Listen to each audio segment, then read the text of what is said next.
This story comes from David, a man who worked at a holiday inn for over a decade before quitting.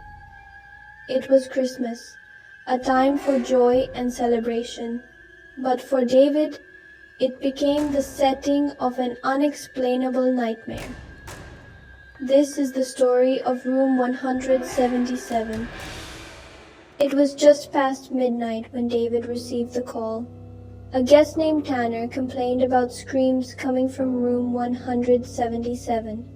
David, tired but accustomed to late-night disturbances, decided to investigate.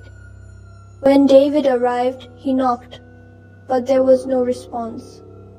A chilling scream echoed from within, sending shivers down his spine.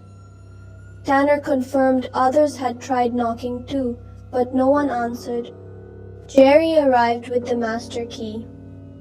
Just as he reached for the door, it creaked open slightly, on its own.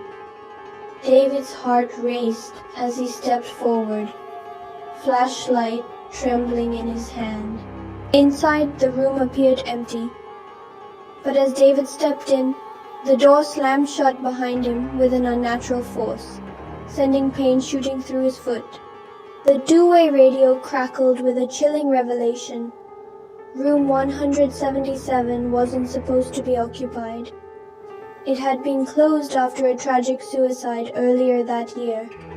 The information left David and Jerry frozen, fear etched across their faces. A sudden, blood-curdling scream erupts from behind the closed door, ripping through the silence like a jagged knife. David and Jerry recoil instinctively, their faces twisted with terror. They freeze, paralyzed by the horrific sound.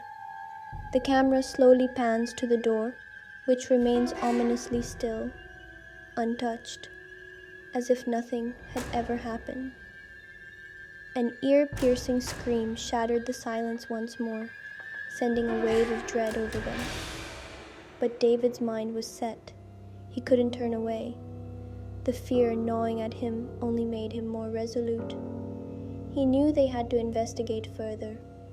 Grabbing a crowbar, his fingers trembling, he pushed the door open once again. The metal scraping against the frame, the silence between them thickening, more terrifying than ever. And then suddenly scenario changed. Inside room 177, a guest lies in bed, eyes wide open with terror. The room is dimly lit, and the air feels heavy. The guest turns their head toward the corner of the room, their eyes locking onto something unseen. The shadows in the corner seem to shift unnaturally, as if a presence is watching the guest. The room feels suffocating, cold, and full of dread. And after a moment, room 177 was again empty, yet it felt alive, as though unseen eyes were watching. David found nothing but silence. As they prepared to leave, the two-way radio emitted a haunting sound, like metal grinding in a blender.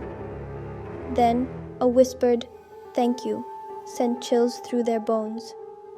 David always swore this story was true. Room 177 remained a mystery, leaving an indelible mark on those who dared to enter.